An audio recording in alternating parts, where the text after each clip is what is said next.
Dear students, hope you have enjoyed with the previous videos. I request you at the beginning to give your valuable comment or reply or suggestions or likes and appeal you to subscribe my channel to check out previous videos.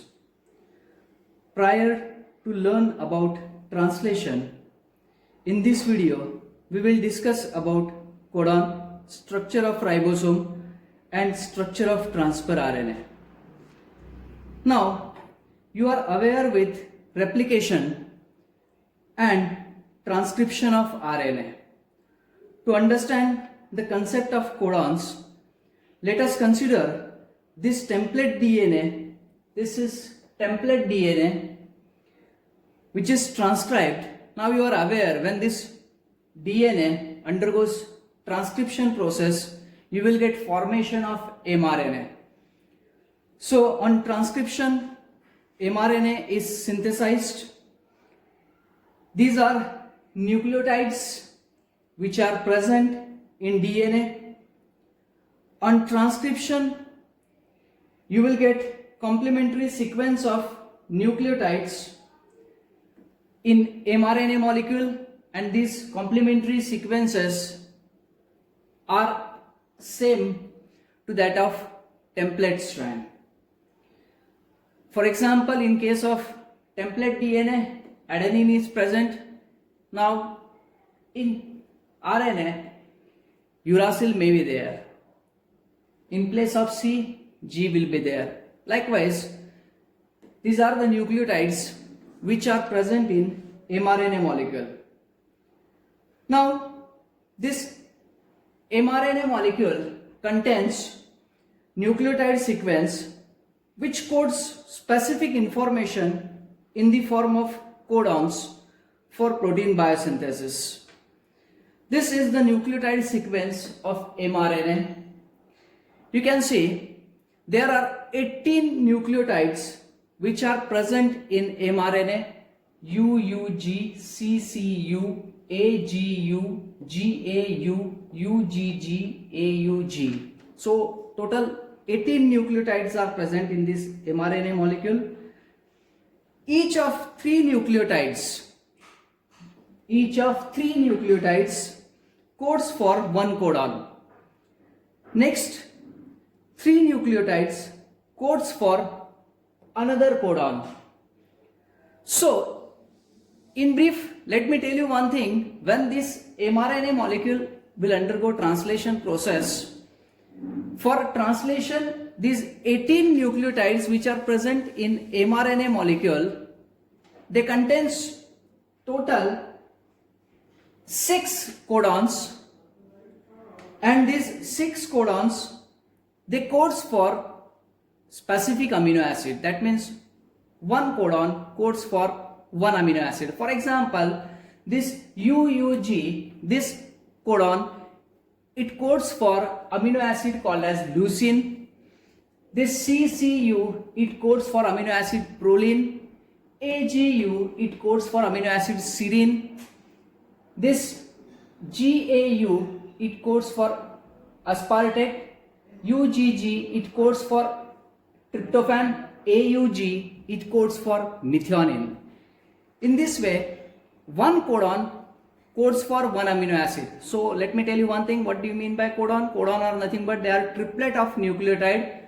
One codon codes for one amino acid. Now this table depicts you the sequence of codons present in mRNA, which codes for specific amino acid essential for protein biosynthesis. Now try to understand how to learn this chart. Let us say this side shows the first letter of codons. This side indicates U, C, A, G. These are the columns containing U, C, A, G. Now this side contains first letter of codon, and this side it contains second letter of codons. Same sequence is there, U, C, A, G. Now, let us try to understand how to learn this chart. No need to write this chart. You just simply remember the name of amino acid. Now, how this U, it can be formed. Now, as said earlier, this is first letter of codon. For this box, let us concentrate on this box. This is your first letter of codon, U. This is your second letter of codon, U. And this is your nucleotide U. So, it becomes U. So, this codon, it codes for amino acid phenylalanine. Now, next to this, let us try to understand.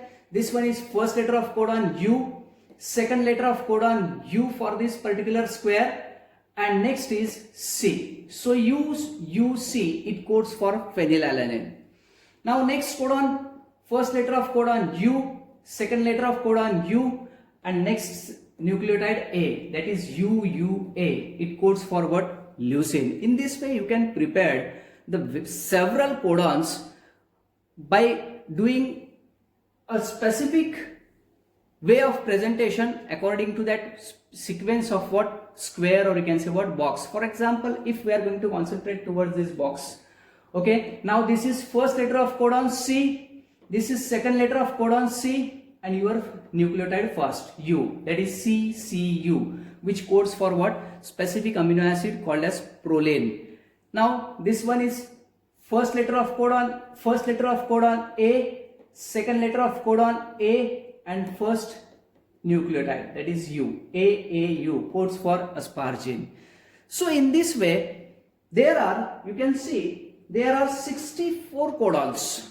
There are 64 codons. Out of that 64 codons, these three codons, UAA, UAG and UGA. Remember, I repeat those three codons once again, please.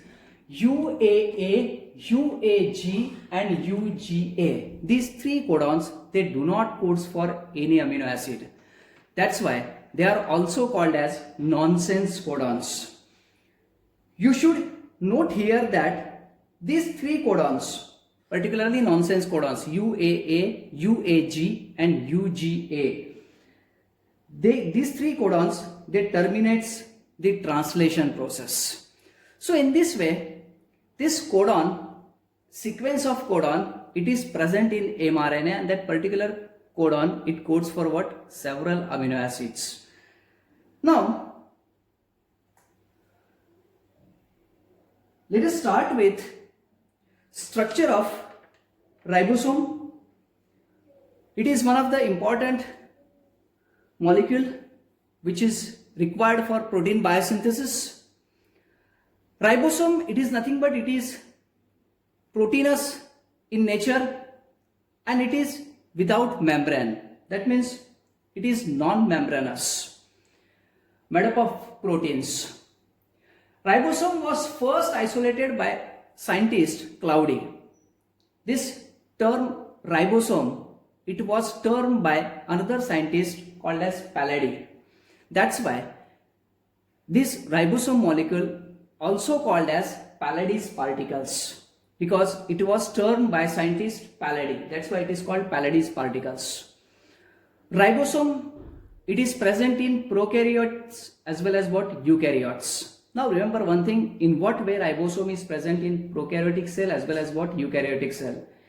In prokaryotes, ribosome is present in free form. Now what do you mean by free form of ribosome? If ribosome is found in cytoplasm, then it is called as free form of ribosome. This free form of ribosome is present in prokaryotes, and in eukaryotes, this ribosome, it is found as membrane bound ribosome. What do you mean by membrane bound ribosome? If it is attached to membranes, as in case of endoplasmic reticulum as well as what? Nucleus.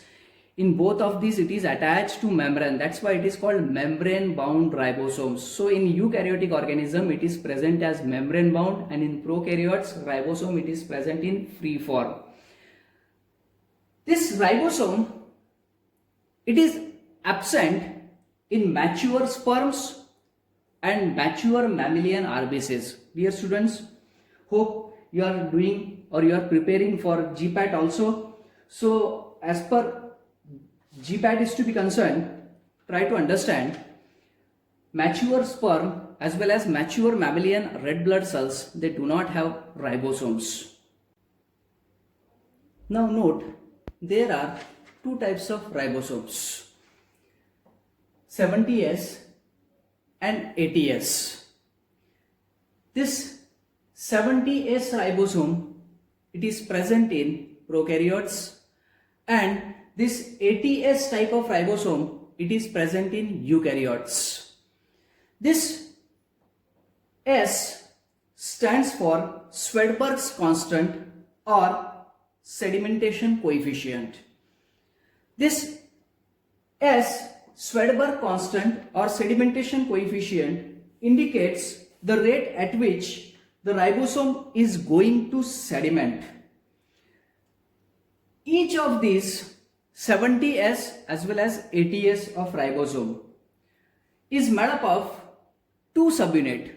One subunit is large and one subunit is small subunit. That means both of these 70S as well as 80S ribosome, it is made up of small subunit and large subunit.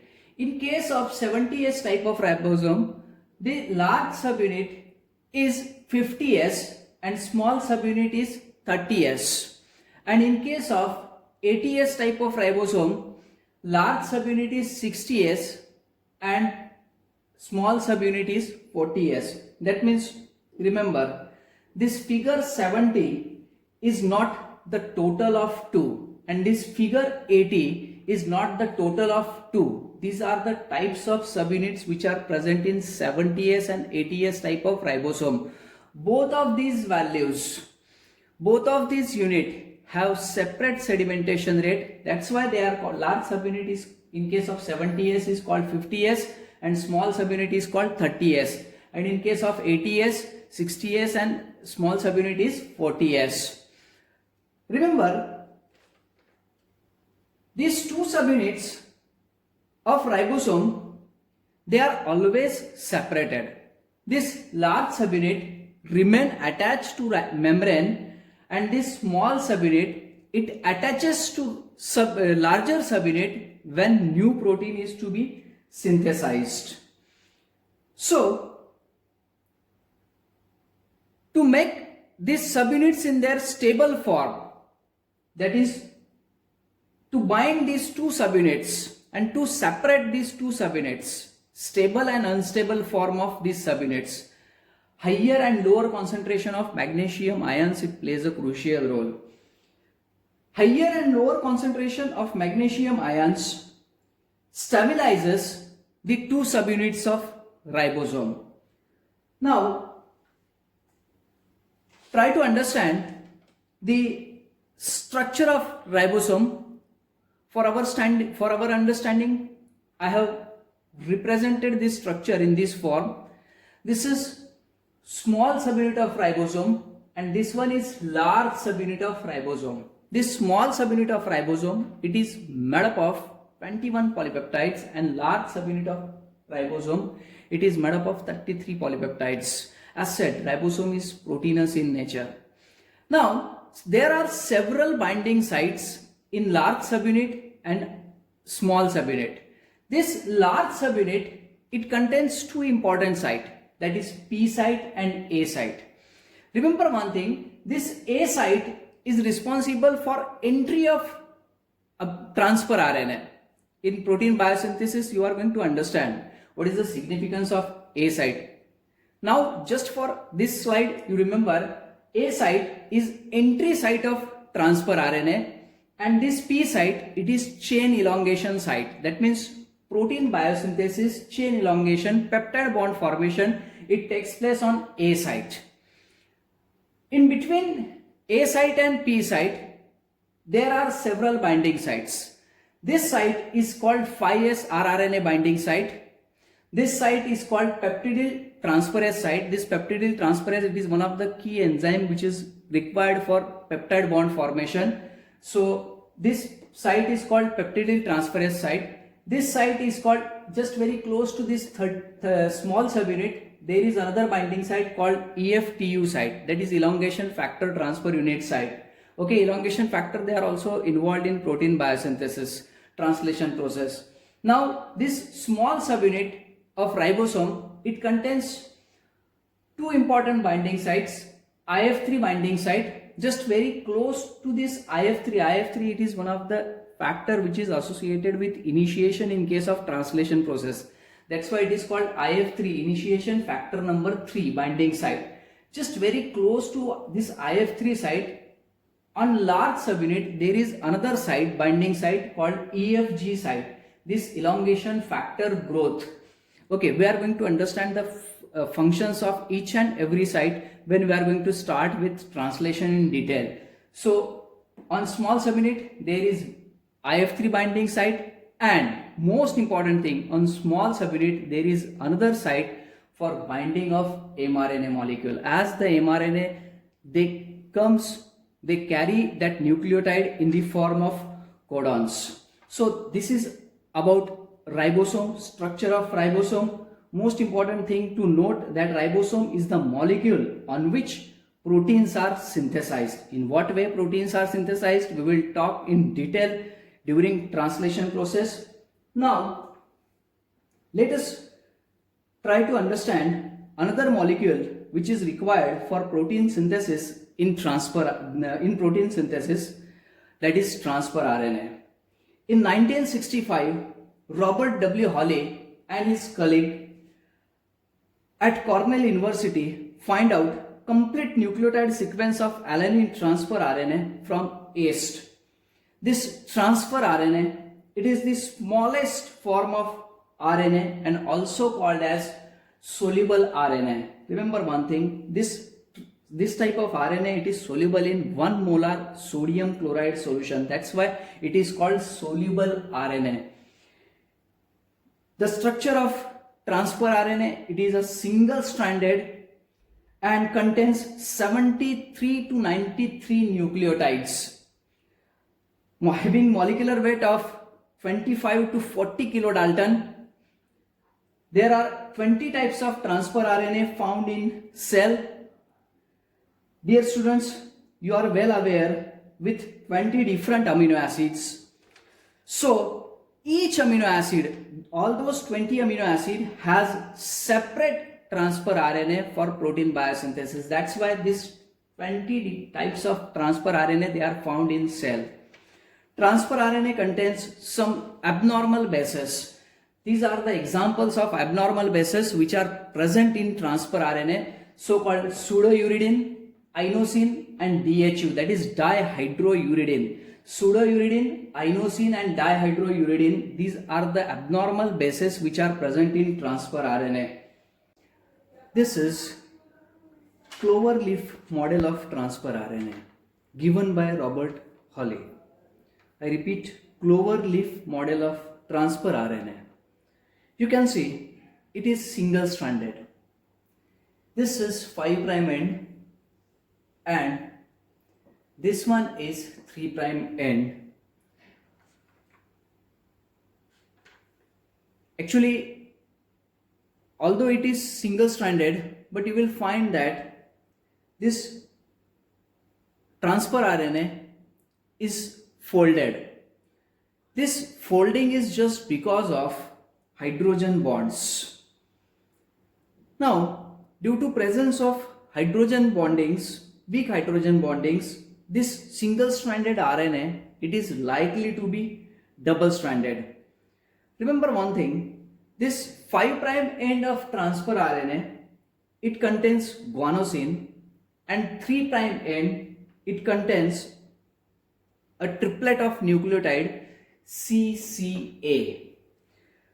Now, this transfer RNA, it contains 4 arms. This one is amino acid arm.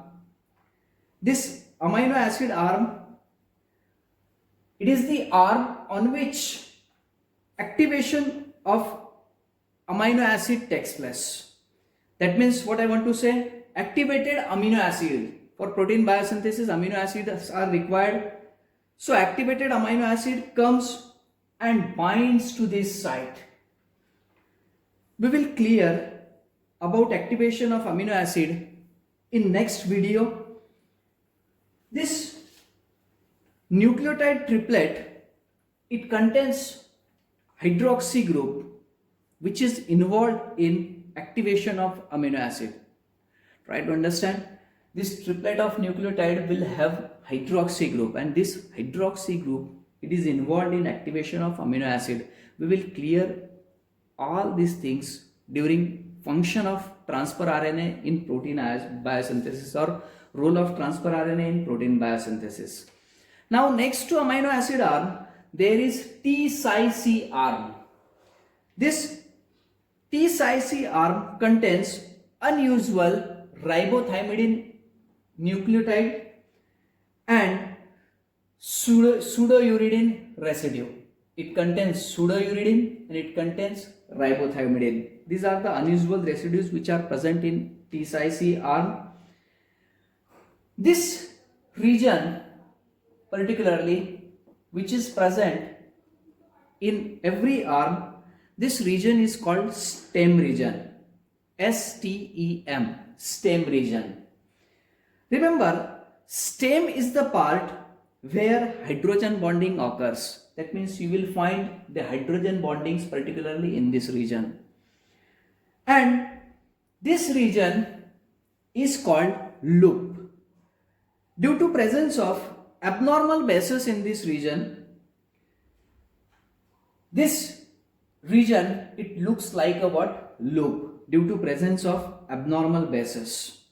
Now this one is called anticodon arm. This anticodon arm contains anticodons. Anticodons, they recognizes that specific codons which are present in mRNA molecule. Suppose there is a mRNA molecule having this codon, so called UCA. This one is the codon sequence which is present in mRNA. So to recognize this mRNA codon, the anticodon arm always have complementary nucleotide sequence to that of codon. Now suppose this codon, it contains UCA. Now the sequence which is present in this anticodon arm will be AGU, complementary sequence to this codon. So this last arm is called DHU arm. This DHU contains unusual dihydrouridine residue. So these are the various arms which are present in transfer RNA.